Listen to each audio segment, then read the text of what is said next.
दोस्तों, शहर खामोशी के पार्ट 1 में आपने देखा एक शहर जो जागता नहीं बल्कि खामोश होता है। एक लड़का अयान जो सुबह होने से पहले ही गायब हो जाता है। एक पुर्जा जो सवालों पर पाबंदी लगाता है। एक भाई आरिफ जो जवाबों की तलाश में एक परछाई से टकरा जाता है।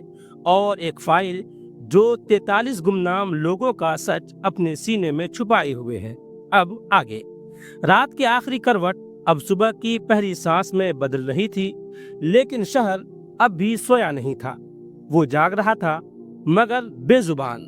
आरिफ की आंखें तकिए से नहीं, दीवार पर टंगे उस पुराने कैलेंडर से टकरा रही थीं, जिस पर अयान ने कॉलेज के इम्तिहान की तारीख पर गोल लाल गोला खींच रखा था।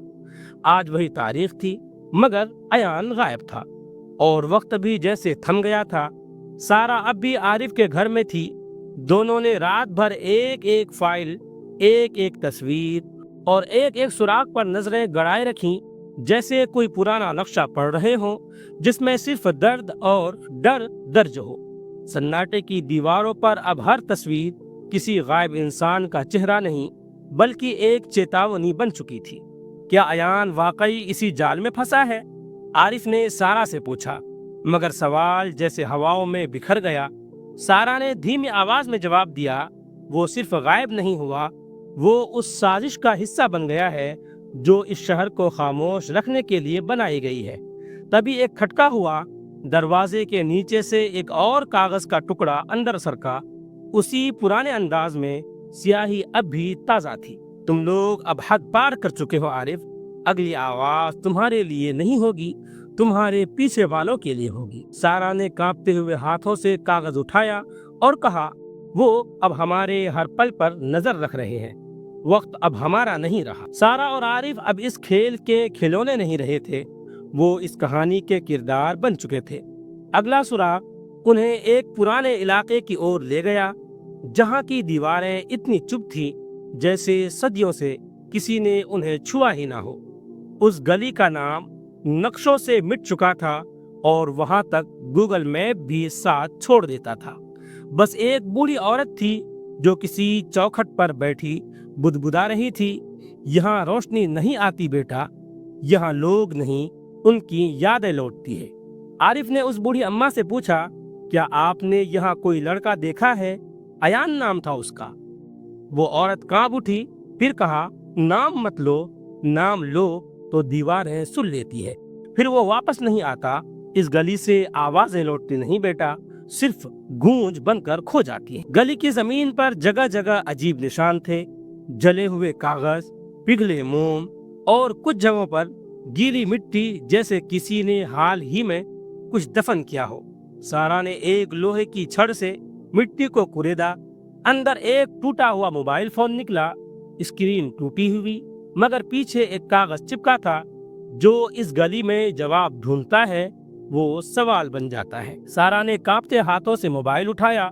ये अयान का है, ये वही जगह है जहां वो आखिरी बार आया होगा। आरिफ ने चारों ओर देखा और महसूस किया कि जैसे वो गली अब उन्हें ही घूर रही थी। हवा सर्द हो चुकी थी और किसी ने कहीं दूर से फुसफुसाकर कहा, तुम्हें वापस नहीं आना चाहिए था। वो रात अब और गहरी हो चुकी थी, मगर जवाबों की तलाश और गहरी होती जा रही थी। आरिफ और सारा वापस उसी गाड़ी में बैठे जहां अब सन्नाटा उनके साथ बैठा था। सारा ने वो टूटा हुआ मोबाइल बैग में रखा और कहा, हमें इसे डिकोड करना चाहिए, शायद इसमें आखिरी रिकॉर्डिंग हो। आरिफ की आंखें अब सवाल नहीं पूछ रही थी, बल्कि अब वो खुद सवाल बन चुके थे। हर मोड़ पर, हर सिग्नल पर उसे ऐसा महसूस हो रहा था जैसे कोई उनकी कार को फॉलो कर रहा हो। पीछे देखता तो सड़कें खाली मिलती, मगर मन कहता कोई है। सवाल पूछना अब शौक नहीं रहा सारा, अब ये जरूरत बन गया है। अचानक कार का रेडियो अपने आप चालू हो गया। उसमें कोई स्टेशन नहीं था, बस एक धीमी फुसफुसाहट थी। सवाल पूछने वाले जिंदा नहीं रहते। सारा ने झट से कार रोकी और कहा, ये रेडियो फ्रीक्वेंसी हैक की गई है, किसी ने जानबूझकर भेजा है। तभी मोबाइल की स्क्रीन हल्की सी चमकी और उसमें एक वॉइस नोट खुला।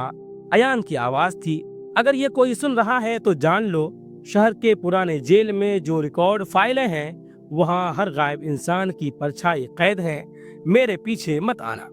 आरिफ की सांसें जैसे रुक गई। वो जिंदा था और ये आवाज किसी को भेजने से पहले रिकॉर्ड की गई थी। मतलब वो जानता था कि वो गायब किया जाएगा। सारा ने आरिफ को और देखा और कहा, अब वही होने वाला है तुम्हारे साथ। आरिफ ने पहली बार महसूस किया हर सवाल एक कब्र की तरफ खुलता है। अब वो दोनों जेल की तरफ जाने का फैसला कर लिया। शहर की पुरानी जेल अब एक वीरान इमारत, जहां ना इंसान जाता है और ना साया ठहरता है। एक वक्त था जब यहाँ अपराधी कैद होते थे। अब अफवाहें हैं कि यहाँ सच्चाई को बंद कर दिया गया है। आरिफ और सारा ने जब उस लोहे के जंग लगे गेट को धकेला तो ऐसा लगा जैसे सदियों से रोका हुआ सच अचानक सामने आ गया हो। दरवाजा एक लंबी कराह के साथ खुला और भीतर अंधेरा ऐसे फैला जैसे किसी का बदनसीब वजूद। जेल के अंदर की दीवारों पर पुरानी तारीखें लिखी थी, खरोचों में लिखे नाम थे और एक गंध थी, खौफ की, घुटन की, और जैसे वक्त खुद गल चुका हो।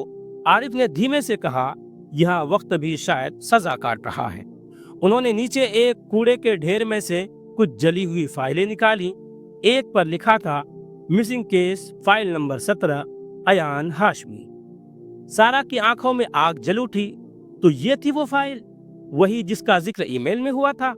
जैसे ही सारा ने फाइल खोली, एक पुराना फोटो लुढ़क कर जमीन पर गिरा। उसमें अयान अकेला नहीं था, उसके साथ 7 और लड़के थे, हर एक चेहरा गुमशुदा नोटिस में देखा हुआ।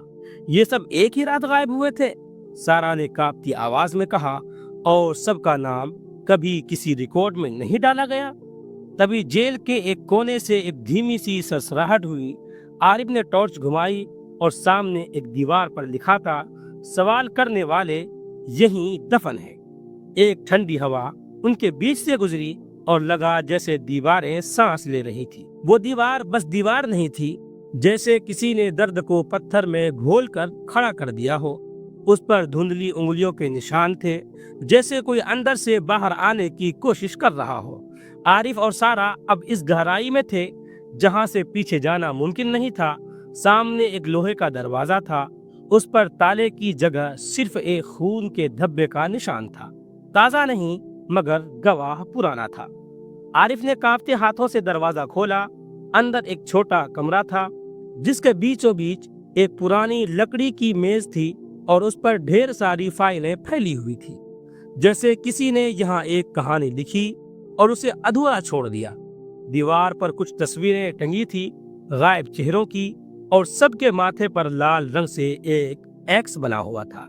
ये क्या है? आरिफ ने पूछा। सारा ने धीरे से जवाब दिया, ये निशान उन पर है जो सवाल करने की हद पार कर चुके थे। ये सजा है। तभी अचानक कमरे की लाइट झपकी और एक घिसी हुई रिकॉर्डिंग चालू हो गई। एक आदमी की आवाज।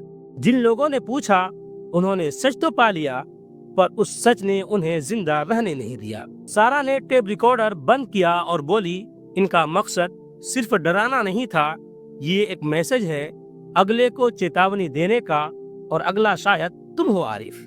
तभी आरिफ की जेब में उसका मोबाइल वाइब्रेट हुआ। स्क्रीन पर सिर्फ 2 शब्द चमक रहे थे, टू लेट।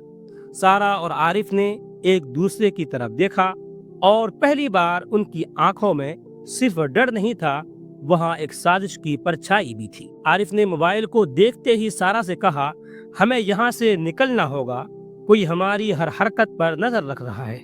मगर सारा का ध्यान अब जेल के उस कोने पर था जहां दीवार का एक टुकड़ा बाकियों से अलग था, जैसे किसी ने हाल ही में उसे तोड़ा हो या फिर वो टूटने वाला हो। उसने उंगली से दीवार पर थपथपाया, अंदर कुछ खोखला था। दोनों ने पास पड़े लोहे के पाइप से उस दीवार को तोड़ना शुरू किया। ईंटें धीरे धीरे गिरने लगी और कुछ ही देर में एक सीक्रेट चैम्बर सामने आ गया। अंदर अंधेरा और अजीब सी ठंडी हवा। टॉर्च जलाकर जब उन्होंने अंदर कदम रखा तो दीवारों पर अब अजीब तस्वीरें थी, जिनमें वही लोग थे जो पहले गायब हुए थे।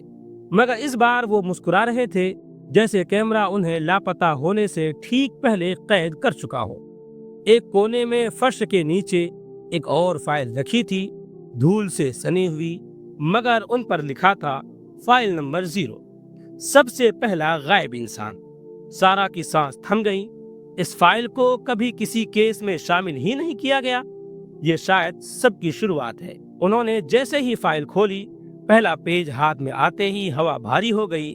پنے پر صرف ایک لائن تھی، وہ سچ جسے سب نے جھوٹ کہا، اسی نے سب کو خاموش کر دیا۔ تبھی کمرے کی چھت سے ایک پرانا لاؤڈ سپیکر جھولنے لگا اور اس میں سے عجیب سی آواز نکلنے لگی، کسی بچے کی ہنسی، کسی بوڑھے کی چیخ، اور پھر وہ شبد جو وقت کو چھیڑتا ہے وہ وجود کھو دیتا ہے۔ عارف اور سارا نے اس پل محسوس کیا وہ اب اس کیس کے باہر نہیں رہے، وہ خود اس فائل کا حصہ بن چکے تھے، اور یہ فائل بند نہیں ہوتی، کبھی نہیں۔ فائل نمبر 0 کی ہر لائن جیسے کسی زندہ یاد کو کلید رہی تھی۔ ہر پنے پر ایک نیا نام، ایک نیا چہرہ، ایک نئی غائب کہانی، مگر سب میں ایک بات سمان تھی، سب نے کچھ ایسا دیکھا تھا جو نہیں دیکھنا چاہیے تھا۔ سارا نے دھیرے دھیرے پڑھنا شروع کیا۔ شہر کی نیو کے نیچے دفن ہے وہ عمارت جو اس سسٹم کی پہلی قربانی تھی، جہاں پہلی چیخ نے سناٹا پیدا کیا۔ عارف اب بھی دیوار کی طرف دیکھے جا رہا تھا، جیسے وہاں کوئی چہرہ جھانک رہا ہو۔ تم نے دیکھا؟ اس نے کانپتے ہوئے پوچھا۔ کیا؟ ابھی اس دیوار سے کوئی لڑکی جھانکی تھی۔ وہ ایان نہیں تھا، مگر کسی کو مدد چاہیے تھی۔ سارا نے ایک بار ٹارچ گھمائی اور اب دیوار پر ہلکی سی درار دکھ رہی تھی۔ انہوں نے اس درار کو کھرچ کر کھولا اور پیچھے ایک پرانی کھڑکی نکلی جو ایک سنکرے کمرے کی اور کھلتی تھی۔ اندر رکھا تھا ایک ریک جس میں 7 ٹیپس تھیں، ہر ٹیپ پر ایک نمبر اور ایک نام۔ یہ سب غائب لوگوں کی آخری آوازیں ہو سکتی ہے، سارا نے دھیمے سے کہا۔ انہوں نے پہلی ٹیپ چالو کی۔ ایان کی آواز تھی۔ اگر یہ کوئی سن رہا ہے تو جان لو، میں نے جو دیکھا وہ صرف ایک سازش نہیں تھی، یہ شہر خود ایک پھندا ہے جس میں ہر سوال پوچھنے والا لٹکا ہوتا ہے۔ ٹیپ کے انت میں ایان کا ایک آخری واقعہ تھا، اگر عارف آ رہا ہے تو میں اب بھی یہی ہوں، مجھے ڈھونڈو۔ عارف کی آنکھوں سے آنسو بہہ نکلے۔ سارا نے اس کی کندھے پر ہاتھ رکھا اور کہا، ہم اسے نکالیں گے، پر اس عمارت تک پہنچنا ہوگا جہاں سب کی شروعات ہوئی تھی۔ تبھی کمرے کی کھڑکی اپنے آپ بند ہو گئی، جیسے کسی نے باہر سے تالا لگا دیا ہو۔ بند کمرے میں سانس لینا اب بھاری لگ رہا تھا۔ عارف اور سارا سمجھ چکے تھے کہ یہ صرف اتفاق نہیں، انہیں جان بوجھ کر اس کمرے میں بند کیا گیا ہے۔ سارا نے دیوار کے کونے کو دیکھا جہاں ایک ٹوٹے ہوئے پائپ سے ہوا آ رہی تھی۔ کوئی ہے جو ہمیں دیکھ بھی رہا ہے اور دشا بھی دے رہا ہے۔ وہ دونوں جھکے اور اسی دیوار کو توڑنا شروع کیا۔ اینٹ گرتی گئی اور ایک گپت سرنگ کھل گئی۔ یہ وہی راستہ تھا جسے فائل نمبر 0 میں ڈیڈ وے کہا گیا تھا۔ سرنگ اتنی سنگلی تھی کہ دونوں کو جھک کر رینگتے ہوئے جانا پڑا۔ دیواروں پر کوئی عجیب لپی میں لکھی چیتاونیاں، زندہ لوٹنا الاؤ نہیں ہے، ہر سوال ایک قتل ہے۔ یہ سب کسی دیوانے کی بڑبڑاہٹ نہیں، بلکہ اس سسٹم کی بنائی گئی نفرت تھی جو سچائی کو ہمیشہ کے لیے بند رکھنا چاہتا تھا۔ سرنگ کے انت میں وہ ایک چوک کے نیچے پہنچے۔ اوپر ایک پرانی عمارت تھی جو شہر کے نقشوں سے سالوں پہلے غائب کر دی گئی تھی۔ یہاں سے شہر کا نرمان شروع ہوا تھا، سارا نے دھیمے سے کہا، اور شاید یہی سچائی کا قتل بھی۔ وہ اندر پہنچے۔ دیواروں پر ایان کے کپڑے، ایک کیمرہ اور ایک بڑی اسکرین جس پر لگاتار CCTV فوٹیج چل رہی تھی۔ غائب ہوئے ہر انسان کا آخری پل ایک ایک کر کے سامنے آ رہا تھا۔ عارف نے دیکھا ایان کو اس ہی کمرے میں لایا گیا تھا اور پھر اندھیرا چھا گیا۔ کیا وہ اب بھی یہاں ہے؟ تبھی ایک دروازہ کھلتی ہے، اس میں سے نکلتا ہے ایان کی آواز میں ریکارڈ کیا گیا سندیش۔ میں زندہ ہوں، مگر سچ کے بھیتر بند ہوں۔ جو اسے سن رہا ہے اسے طے کرنا ہے، میری طرح قیدی بنے یا سچائی کو باہر لائے، چاہے جو بھی قیمت چکانی پڑے۔ اور تبھی بجلی گل ہو جاتی ہے۔ اسکرین پر ایک لال اکشر ابھرتا ہے، نیکسٹ۔ عارف پیچھے مڑتا ہے، سارا غائب ہے۔ اور اب سوال یہ نہیں کہ ایان کہاں ہے، اب سوال ہے عارف اب اکیلا ہے یا اگلا ہے۔ کیا وہ سچائی کو بچا پائے گا یا سچائی اسے کھا جائے گی؟ اور اگلی چٹھی کس دروازے کے نیچے سے سرکائی جائے گی؟ کبھی کبھی جواب ڈھونڈنے والا ہی سوال بن جاتا ہے۔ شہر خاموشی میں اب ہر سانس ایک راز ہے اور ہر راز ایک موت۔ اگر تم یہ پڑھ رہے ہو تو اگلا نمبر تمہارا بھی ہو سکتا ہے۔ سچائی کا راستہ کھل گیا ہے مگر وہ باہر نہیں، نیچے جاتا ہے۔ آگے کیا ہوگا اس کے لیے اگلا ایپیسوڈ دیکھیں۔